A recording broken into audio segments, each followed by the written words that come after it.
So some guys do have all the luck, but as I think it was Gary Player said, the golfer said, the harder you work, or the harder I work, the luckier I get. And I think that's very true. So, ni hao, xie xie, Mr. Sang, Ying. Oh, you should be down there. Okay. I hope you understood that little bit of Mandarin that I've been practicing for weeks. I'd like to really thank Mr. Sang and his daughter for coming all the way from Shanghai, especially for tonight. They are they are part of our most recent acquisition of a fantastic show that I'm not allowed to tell you anything about. But it's called the China Beauty Expo. So in Shanghai next May, and tickets are red hot, so if you want to go, Mr. Sang's got a load in his pocket and he'll say them later on. Firstly, thank you for coming, but also thank you for everybody else for coming tonight. It's an honor for me to have you all here. Thousands of people could have come, but only 140 could fit in the room, supposedly. So it's great to have all of my friends and colleagues and people I've worked with for a long time here, and particularly my family. I'm also very happy to have, partly on this table, this is sort of a semi-cripples table, the other ones where Adam is, to have Roger, Alfred and Ken here. They've all been pretty ill this year, and as you can see, they're much better, and Roger's got a new foot. So he's not got a new foot, he's got a new contraction, so he's on his foot, so he's ready for action again, and hopefully we'll have a game of golf next week. That would be nice. Now, I know that most of you thought you were either coming here for cricket or fireworks tonight, so there's neither, I'm afraid. It's dark, and I think it's too late for fireworks, so if you were coming for fireworks or cricket, you can go home. So I'd like to, where did that bloody speech come from, Raquel? That was ridiculous. What chance have I got now? He certainly didn't write that himself, and he...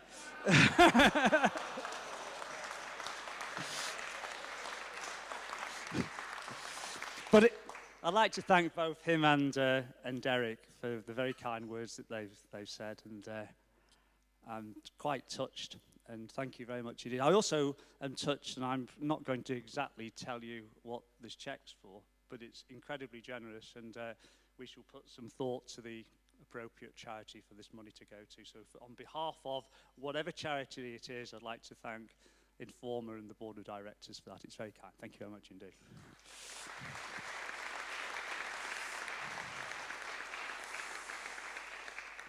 I thought I might just quickly, because some of you know each other, some of you don't. I'm actually probably the only one who knows everybody here, which has put me under incredible stress tonight to remember everybody's name and face, and done reasonably well. Some people I didn't even know we'd invited, so thank you very much for those who come. Although some of the people on this table you probably don't know. So to help me a little bit, could anybody name a county in Ireland? Any Irish counties? Clare? Oh, yeah, this is my wife, Claire. Thank you very much. That was very helpful. My daughters, Victoria and Elizabeth, right way round. My son, Nick. My sister, Sue. Colin. Alfred. Ken. And Derek, the Mapster. Now, in all honesty, as well, he's also the chairman. Well done, the Red Sox, Ken from Boston, and would you believe tonight, as well as it being my dinner, farewell dinner, and bonfire night, it's Ken's 60th birthday. So,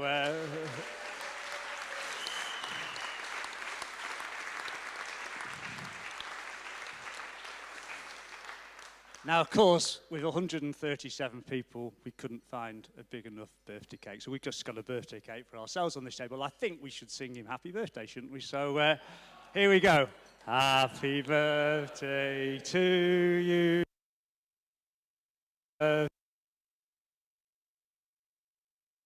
Birthday, dear Ken. Happy birthday to you.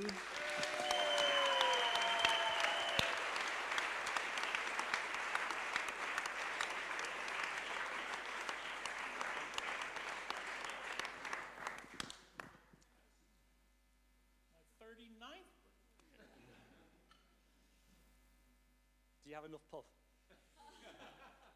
Pushing forward. Yeah, go on. Oh, well done.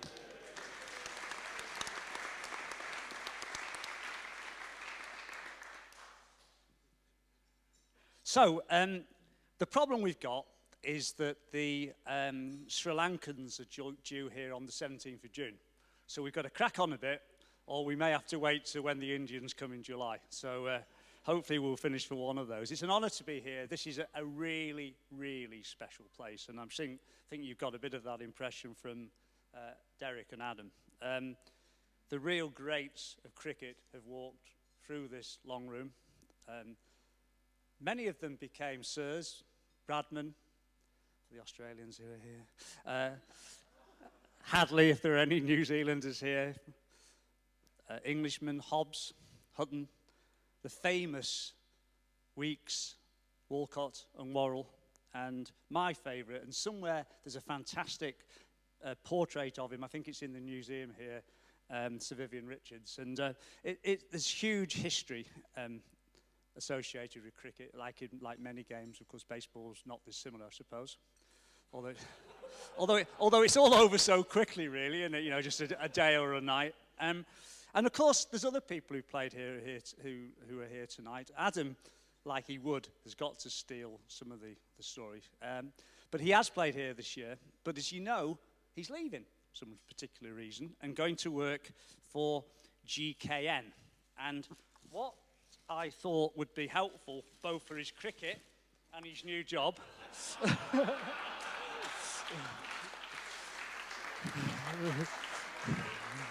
is a hard hat. You have to wear it.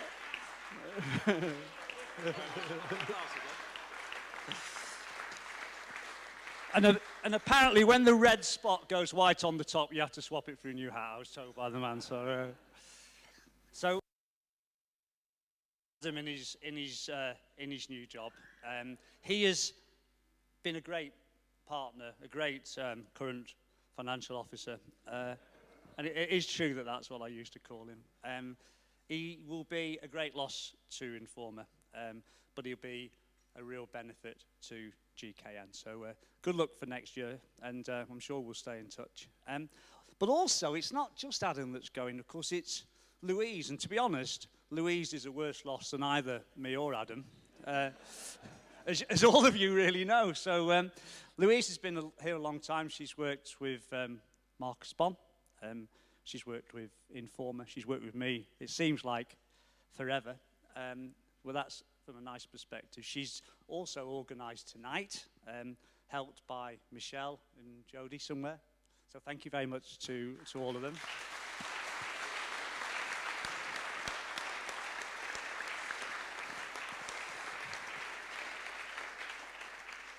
She's also, for some reason, I don't know why she's ever done this. She's organised every year for about 14 years the annual kids' Christmas party.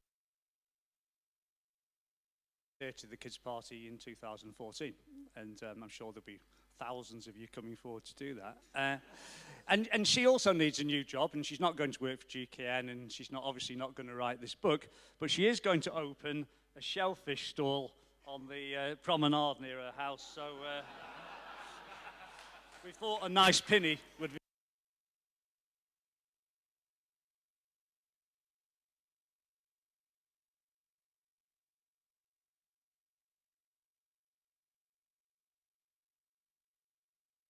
the very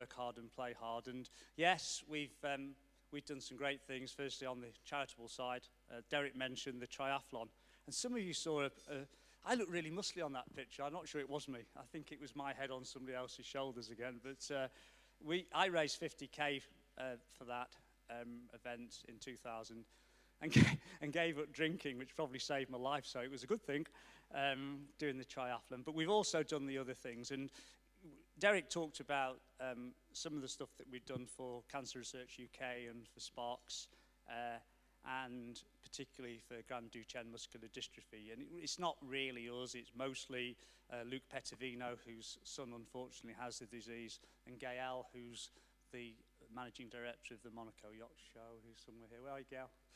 Hi, Gail, who's responsible for that. But it's a fantastic thing that we're able to participate in. The banana run is ace, and it's great that Stephen has volunteered to be the banana all over the world next year.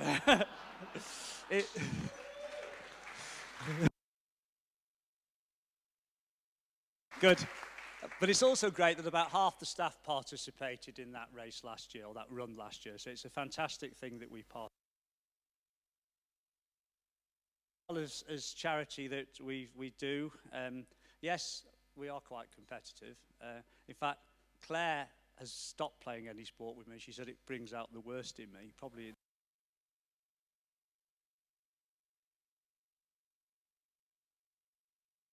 Champion currently. Still.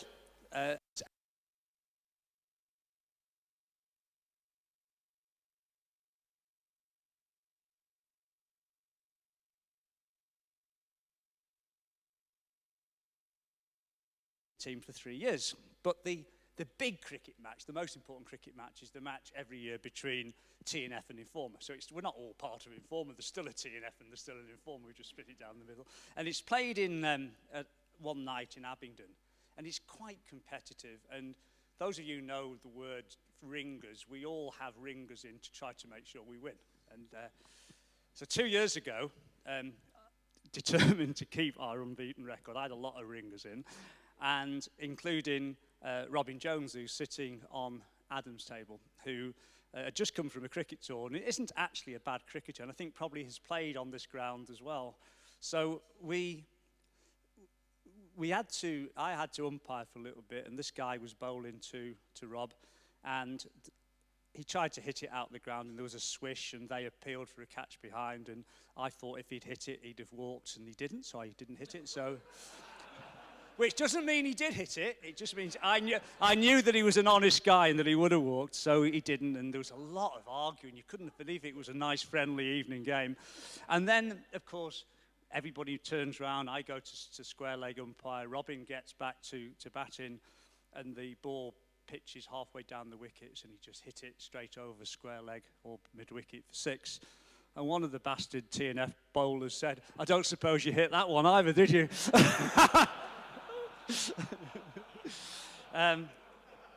Anyway, we won, so that's all that matters, isn't it, really?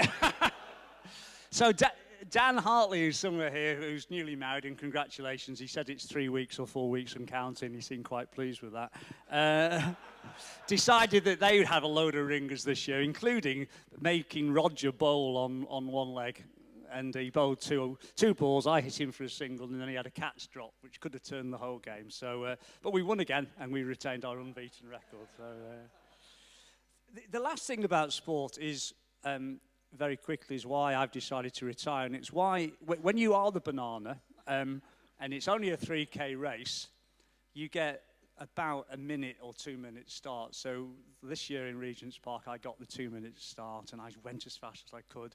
And after about 2 minutes and 20 seconds, this guy went past me going at about 40 miles an hour and finished the run in about 9 minutes. And I knew I'd never be able to beat him. So that's why I'm really retiring, because I hate being beaten.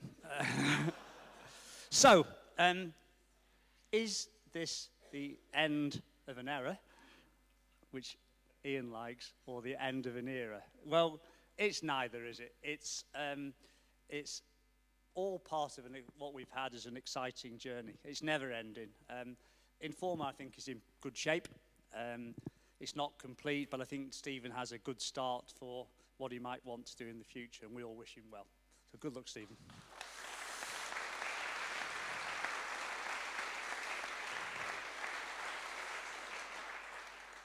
Please protect some of the legacy and the culture, because one day you'll have to pass it on, and hopefully a bit stronger than it is today. It really is the good ship Venus. Oh, sorry, it's the good ship Informa. Yeah, it's the good ship Informa, just as a Freudian slip of some sort. I'll sing it for you later on. Now, there's been a couple of speeches that we've had to do, or I've had to do, which have been fun. And what I'd like to do this story for all of you who haven't heard this, but it's for the last time ever, relative to what I've just said. And this is there's going to be some cringing here. There's a little 7-year-old girl who's been on a plane for a trip from the UK to the United States. And towards the end of the flight, she wrote a letter to the pilot. And she said, "Dear Mr. Pilot, it's been a fantastic flight." She said, the movies have been good, the service has been good, we've had a drink, we've been well looked after, it's been very smooth. Now don't fuck up the landing.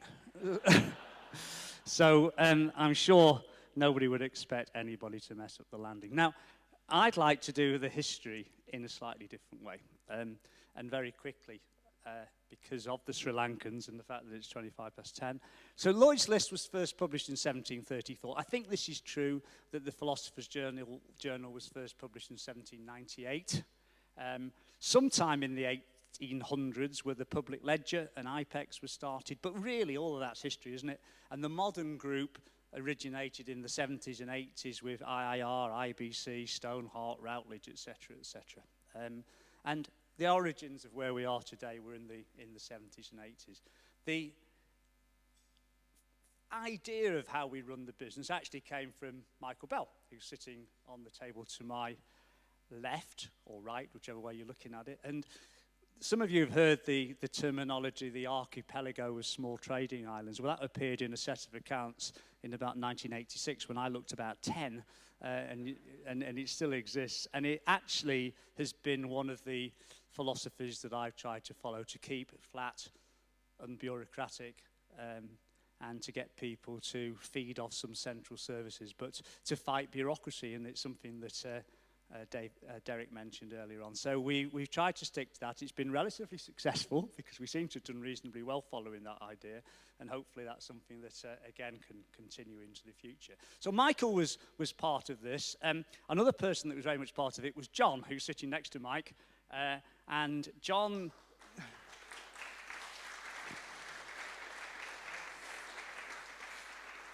John is a really dear friend of mine and Annie and our family, and I've known him a long time. And if anything, John was, and actually still is, he would deny it, an expert at spotting good topics, good ideas for exhibitions or conferences or even publications. And he used to rely on me to do something about these ideas, and he'd send me a cutting. It was a bit of paper, and he'd scribble on it. And to be honest, I'm the only one in the world who can read John's handwriting, so it was a bit of a problem. But he was always very nice, and he'd find something like shale oil and gas, and it would be in the Melbourne Times 2 months or 2 days ago. And he said, "Pete, I'm sure you saw this, but I think this is a very good idea, something we should do." And I used to say, I did see it, John, but I'll pass it on nonetheless. So, John, thank you very much, because you've been a major contributor to everybody that's here tonight. Thank you, mate.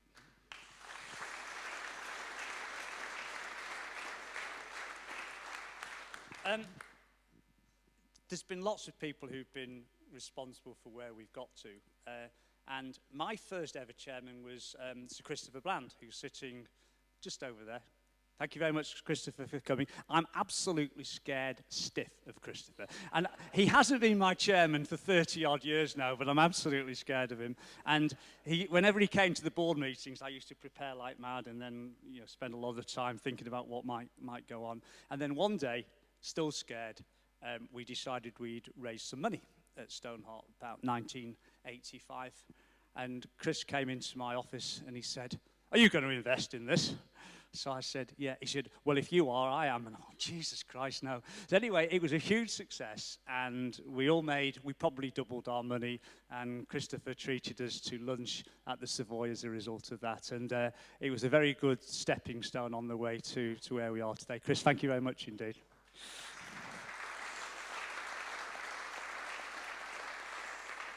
So, rushing along, we had a little business, we had some publications, we had some conferences, but we wanted to grow quickly we were ambitious and we wanted to become an international business. And in particular, it was about events. And we started companies, having a UK and a Dutch company in France and Belgium and Scandinavia, Germany, Asia, Australia, the United States, Brazil eventually, everywhere you can imagine. And as usual, and still, every year we went and did the budgets, and we travelled around the world. This time it was Tony Cropper and me, doing the budgets. And then we used to set off and a month later come back. And the start of the trip was always Australia. And one Sunday afternoon we were in Australia, and we went with a guy called Oliver Freeman, I think at the time, to Manly Beach, which is over the harbour from Sydney. And Tony saw these people with a portable picnic table, and he said, Pat, his wife, would love one of these, so we bought it in Australia. And I carried it from Australia to Dubai, to Canada, to Singapore, to Boston. And when we got it home, she said, I bloody hate that table, Tony. Why did you get me that? Hey? Yeah. So that's where we are. And as Derek described, we had some interesting financial times. But by the mid-90s, we were thriving and we were doing well. And we wanted to raise some money for some acquisitions. And one evening, Tony and I went with a guy called Joe Nally from Williams de Bro to Edinburgh. And we went out the night before. They prepped us for this presentation that we were going to do. And we had a relatively early night, but we left Joe Nally and the Williams de Bro guy in the bar at the Balmoral. And when we got down for breakfast in the morning, there was no sign of Joe. So I rang his room and I said, Joe, it's Pete Rigby, and we're supposed to be going to Edinburgh Fund Managers in about 5 minutes. He said, who? I said, IBC. He said, give me 5 minutes and I'll be down. So then he rang back. He said, I put the meeting back for half an hour. So, drunk. Okay, so we get in the taxi and drive eventually to Edinburgh Fund Managers. And Joe is in the jump seat, it's like a London cab, singing, I'm the king of the swingers, the jungle VIP, and all of that sort of stuff. And he seemed okay until we got in the room and we sat with the guys who were going to lend us some money. And he said, I'm here with... and that was it. Anyway, it obviously works. They gave us some money and and we moved on. So, interesting beginnings. We've moved on. We acquired Donahue, Ken's business, International Insider, Agro, FO Licht, and Efron along the way, and smaller businesses too. And we built a reasonable business. Along that time, I met Claire, and through meeting Claire, I understood one of the philosophies of the conference business. She was away in Scotland running a property event, and I rang her one night and I said, how's it gone? Oh, she said, hard work. And I said, where did you go for dinner? She said, we went and got takeaway fish and chips. So I said, well, why didn't you go and have a steak or a nice dinner? She said, because we get 5% of all the profits we make. And I thought that's absolutely what everybody stuck with. So I thought this is a good business, and I think I might have gone and had a steak, but never mind.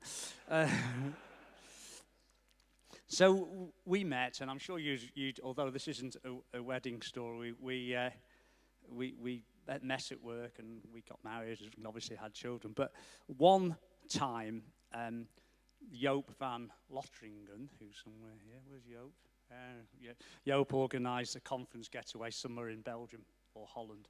And we went there, and we were all in these little huts in groups, or bungalows, I suppose.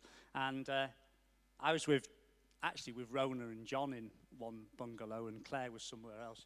But of course, I snuck out at the start of the night to go to wherever Claire's bungalow was.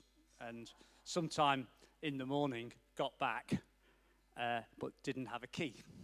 So I knocked on Rona's window, and she came to the door. She said, and she didn't have her contact lenses or her glasses on. She said, "Oh, you've been for an early run, haven't you? Come in."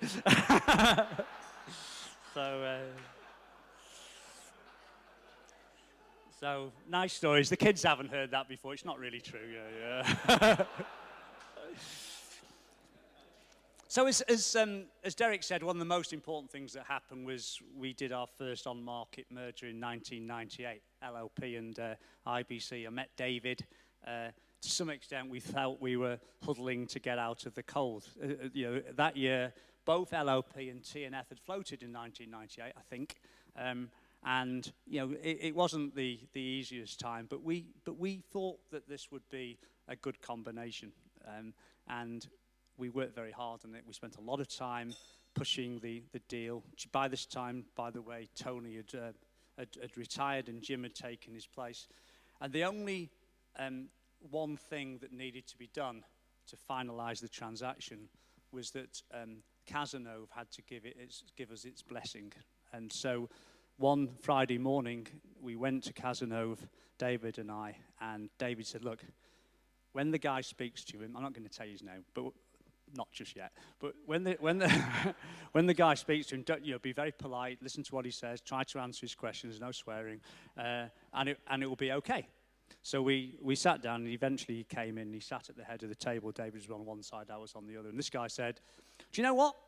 He said, we're Cazenove, we look after the Queen's accounts, the aunties, the uncles, the equities, the silver, gold, bars, bullions, everything you can, bonds, everything you can imagine. We think this is going to happen in this market. We think that's going to happen. And it went on and on and on. And we still did. And I tried to say something, think it was appropriate, but I didn't. And then he said, I like everything I see in you. This is a fantastic deal. I'm going to go and recommend it to my partners. And he walked out. And so that was if David remembers, it's absolutely true. That was the blessing that we could move on and do the merger. So following that was Boon time. We continued with Ian and Tanya and helped the GSM World Congress, a fantastic business. But during the early 2000s, we knew we were on a roller coaster. And TNF, meeting the Dodge, Tony, Derek, Dave Smith, a great company. Academics, they all wear patches on their elbows and have cobwebs underneath their arms. But you know what? They're not bad guys. They're not so good at cricket, but they're not bad guys.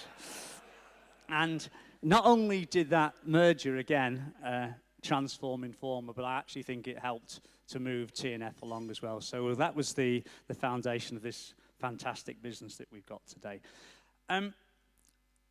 Two more things I'd like to cover very quickly. I think this shows how various people behave. We did buy from Irving Laidlaw, the biggest event business in the world, or by putting the two businesses together, we were the biggest event business in the world. And having done that and paid in $1.4 billion, whatever the exchange rate is at the time, it was about 2, Dave and I decided with our wives to take him and his wife, Lady Christine, to dinner at the Waterside Inn at Bray, very nice place. And I think it was a Friday night. And we sat down and we had a nice dinner, and they told us about the yachts and the planes and the helicopters and the racing cars and the motorbikes and all this sort of stuff and where they were going. And actually it was quite pleasant. And then, having given him all this money, the bill came, and his hands were firmly in his pockets, and he made sure that we paid. Now, having carried on and met and got to know a lot of the IIR people subsequently, like Deborah and Roz and others, I know that that's absolutely how they would have expected him to behave. So, and the other funny thing about the same time or just before, was that after a long courtship, we acquired PJB and Scrip and a number of other products associated with that business, based in Richmond. And David, I think, and Lindsay maybe, went to speak to the staff, and it was the handover. And we'd given Philip Brown, Dr. Brown, a couple of £100 million, almost £150 million. And at the end of the presentation, he grabbed his overcoat from a chair, and as he did it, about £4 coins fell on the floor. And in front of all of the 100-odd staff, he scrambled for every last word. Anyway, a few stories, and the last one, which I always thought was probably the funniest of the lot, was that having bought Data Monitor, we decided we had a little bit too much debt. We did a rights issue quite simply, got the balance sheet right, and moved on from there. And the head of equities, I think at the time, Legal & General was a guy called Mark Burgess, if I got the right name. And Mark said, look, he said, go and do this, get it all sorted out, and I never want to see you two for a long time. So we took that rather literally, because about 3 weeks later, we were with Sarah having a cup of coffee in Starbucks near RBS in the city, and Mark walked past, and Adam and I hid under the table. So thank you, Time. Chairman, Christopher, Sylvester Stein couldn't be with us tonight. He's not very well, but he was the chair of Stoneheart. Michael, for a while, was chair at IBC. Don, as in Duck de Groot, was chair of IBC. Sir Roy Watts, who sadly died, was chairman, and so was Lord William Rees-Mogg. Richard followed William. Dave Smith for a period of time, and more recently, and for now, Derek. And also, I've been chairman a couple of times. I'm not sure why that was, but anyway, I have, yeah. So all of those have been great supporters of us as a group, and me as an individual, and also the various finance directors along the way too. So thank you very much. We've had great chairman, and long may you stay in position. Now you've seen me off. It's usually the other way around. We've also had a number of current financial officers: John Worpleton, Paul Ring, Clark Ray, Tony Cropper, Jim Wilkinson, Tony Foy, Adam Walker, and me as well. But I was a hopeless accountant, so some of those are quite good. They were great colleagues and great servants. So thank you for all the chairmen. Thank you for all the finance directors, current financial officers. Thanks for everybody else who's been associated with Informa along the way. We've had a great time and a ball. Lastly, on people who I want to thank for what we've achieved, is David Gilbertson. And for a while after 1998, we were the Hope and Crosby, the Simon and Garfunkel. We were once the Simon and Garfunkel, or the Lennon and McCartneys, the Clough and Taylors from a football perspective. We did found Informa in 1998, and we used to say in some drunken times we didn't do too bad for two scallywags, and probably we didn't. But David moved on into, book writing, and he's now the author of the highly acclaimed Wine Bar Theory. So he's got a whole stock sitting somewhere in one of the dressing rooms, and he'll definitely do you a deal. We had great fun. For me, this whole thing has been all about climbing up the hill and not standing at the top. And I think we're still climbing up the hill. I'm still climbing up the hill. And I thank everybody here for believing in Informa, in me, and accompanying me on that climb. It's been great fun. So thank you very much indeed.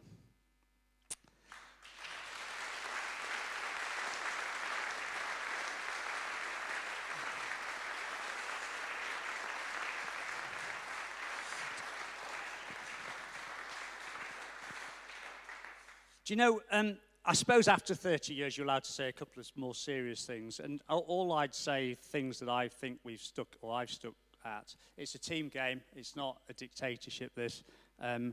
We've always tried to treat people as adults, let people make mistakes. We empower, if you like, and devolve, to use some business speak. But we also work hard at motivating people, smiling and encouraging people. Adam doesn't smile, but I've tried to get him to smile a bit. And he can sort of get it almost up to that level now. So we've stuck, as I said, and Mike played an awful big role in this. We stayed flat, unbureaucratic. That makes you flexible and nimble. And it's really helped us to move quickly when we've needed to do into good areas. We tried to push people. We've tried to stretch people. But we also try not to say no about anything. And if we want to do it, let's be able to do it. Lastly, I'd say, be yourself.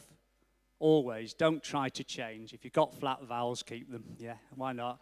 And be proud of what you've achieved, because we're very proud of what we've achieved. So those have been my business principles. For me, I'm going to enjoy the last 2 months. I've been very lucky to be allowed to finish the year the way I wanted it to finish. I'm hoping that during the last couple of weeks we can finish the handover and Stephen's in a good position from the 1st of January.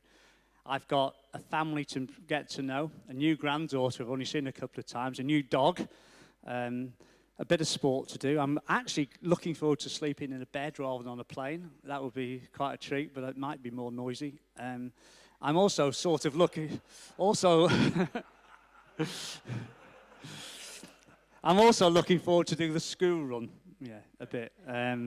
Some of it's daunting, but I guess I'll survive. So this has been a great night. I actually didn't know very much about it. I'm absolutely flabbergasted by the whole thing. I knew who was coming, but I knew nothing else. So thank you very much. It's been an honor. I'd like to thank Derek very much for allowing us to do this, for Adam for a fantastic speech and for being a fantastic mate, to Louise for arranging it all. And I think she and I have been so stressed over the last few days. It's been we've almost had our first row, I think. Lords have done a fantastic job, and this is such a treat. It's unbelievable to be here tonight and to have my picture and my 30 not out on the scoreboard, because I'd never have got 30 here. I might have got 100, but I'd never have got 30. I'd also, of course, like to thank very much my mum and dad, who would have loved to have been here. They'd have been very proud and very excited. My sister, who's been very supportive, and she says I was a horrible brother, but I don't really know how that would be. The kids, thank you very much. I'm sorry I've not always been home, but you're lovely girls and boys as well. And, you know, I'm sorry that I'm an embarrassment in front of your friends, but I'll try to do a little bit better from there. I know everybody else knows about that. And lastly, to Claire. Claire has been everything for me. She's given me friendship, she's given me love, she's given me belief. She believes in me. She's quite tolerant, usually. She's been very supportive and understanding. She's had absolutely nothing to do with this decision. This decision is mine, and it's because I think it's the appropriate time to do it. It's going to be hard for her now because I might be at home a little bit more, and I'm sure that'll be harder than having me away, but I guess we'll cope. I've had literally, definitely the best job in the world. I'm the luckiest guy in the world. I've got absolutely no regrets about deals we've done or not done. I absolutely think that where we are is fantastic. I'm going to miss Informa and all of you, colleagues, advisors, friends, people I've met along the way as well, very much. Thank you very much for listening, and I really, really hope you have a safe journey home.